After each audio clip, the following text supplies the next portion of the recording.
Here we are. We're getting ready to go to the Philippines. Things are falling into place. I've been studying on this for 5 years and studying YouTube videos, just watching things, Googling things. And since we're going to be down to 2 bags, we've been getting rid of things, selling things, donating things, using Facebook Marketplace, giving things to Goodwill, giving things to friends. Um, Divvying things up with their kids. That's a adventure in itself. And then we realized, hey, we got married. Michelle needs a new passport. Mo needs a new passport. So we sent her passport off, and then we played the waiting game. Wait and wait, and they would send us every little once in a while. They would give us a little update. Yours is me. We've received it. We are processing it. It's on its way back. So finally, we got it back. And as soon as we did that, we're starting to breathe a little bit easier. I realized, Michelle's name doesn't match the ticket. Excuse me. And I didn't know that. I didn't know if that was an issue or not. So I had to look that up. I'm like, and it was a major issue. And now, knowing what I know now, I'm well. I didn't know if we were going to be able to do the trip anymore. I just didn't know how we could fix it in time. You know that name changes are usually a no-go. They don't like doing it. They won't do it. They just tell you to cancel and rebook. And with what's going on in the world today, that could cost hundreds, if not thousands of dollars extra for your ticket. So we waited weeks for that passport to come, and when it arrived in the mail, and when it finally did, the clock was ticking. I'm a retired educator, and I like to solve problems. Not that I like problems, but I do like to fix them. So I decided I don't like calling places sometimes because under pressure I'll get stressed and forget something or come off as too gruff or too tough and I don't want to get anybody upset and put a bad mark on my file or something. So I like to, if I can do it through email or texting or something, that's what I'll try to do. So I ask AI, not one AI. Now this is one of the things that I've learned. I use 6 different AIs. Let me see if I can. Let me look at my little list here. I wrote them down so I can remember them all. These are the ones that I have. Now these are the free versions. I use the free versions, and I just saved them on my computer. So I use ChatGPT, Perplexity, Gemini, Grok, Grok, Copilot, and Claude. And those are the big main players in this thing. And what's interesting is they give you good answers. All of them give you good answers, but they all draw from different information files and things they found on the web and out there. Their search processes and algorithms are different. So it's good to look at each one of them. And I would get each one of them, some of them were repetitious. And then sometimes I would get a nugget from something that would help me go to the next level. So one of the things I asked the AI was to help me stay calm and professional when I was dealing with the responses. So I asked it what to do to fix this problem, and it gave me an email, and I used that email. I tweaked it just a little bit for me to sound like me, so it didn't sound like AI.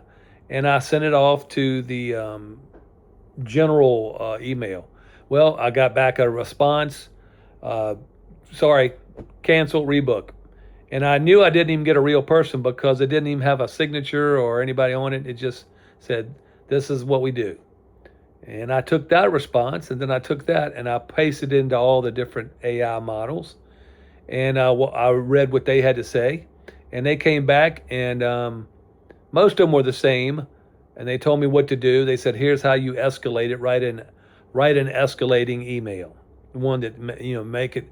So I cut and paste the email they sent me, and I put it back in the AI models, and I sent it off, and it gave me a more detailed one using their own points. Off their website that said that they'll give back, they'll change things if it's a legal name change and so on and so on. So I sent that off. Again, I got the same blow off email with no response.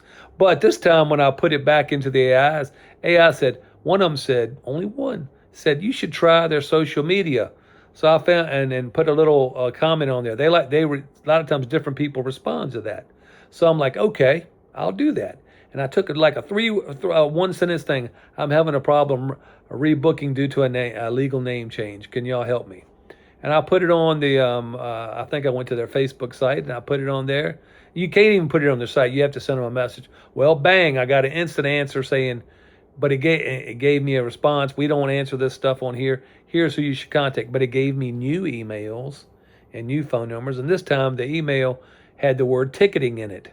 And I'm like, okay, now I'm getting closer. So I took that email, and I sent it, and it was, I won't go into what airline this was. I don't want them to be mad, look at this and be mad, but one of them had a Los Angeles office, and that's where I sent it to, that email, well, along with all my stuff. And this time it was a lot more detailed email that AI helped me to come up with. And interestingly enough, bang, within 2 hours, I got a response that said it was a CC to me, and they had sent a message to their New York office. Please address this passenger's inquiry. And it had a real name of a person. So I'm like, wow, making progress. Okay. Then I sent things off. And of course, without getting into great detail, had some problems with technology, attaching attachments. I'm learning you can't just, on Google Drive, you usually have to, you can save things to Google Drive. It's a great place to save things to, but you need to download your things that you're going to use for attachments and do it straight from your computer, not from the Google Drive itself. So I had to fix some of that, but I sent it. So the New York sent me the stuff, and said that they would like to help me, and I sent them my same thing that I'd sent to the Los Angeles office with the correct attachments, and voila, they came back good to go. Only thing is I've still got to work on is I'm not sure the seats are the same, but at least she's on the flight. Michelle, my wife, and I are on the same flights to the Philippines. So we'll see where that goes. It was an instant. It took 4 days of back and forth, but by using the right strategies, we got the ticket changed successfully. So no cancellation fees, no rebooking, just a correct ticket and a huge sigh of relief. So, what's the lesson to be learned from all this? Don't do what we did. I'm trying to give you 3 points here. Check your names 3 months out to make sure your passports and your tickets match. Point number 2, don't take no for an answer from the first agent or from your first email or your first 2 or 3 emails. And lastly, use AI to help you draft your request. It just saves you a lot of mental stress. I'm going to talk more about AI down the road. It's been very helpful to me. I went to a conference actually about 2 weeks ago out in Arizona, and I'm going to share a little bit about that as we go and how I'm using it to help me and Michelle and I plan our Bruce and Mo's Unpacked adventures around the world. So let me wrap it up here. We've up to 91 subscribers after 8 or 9 days. So I'm excited. We're grateful for all those who've signed up so far. Our next stop, we're working our way. We're gonna the first stop we're gonna do is the Cebu, Philippines.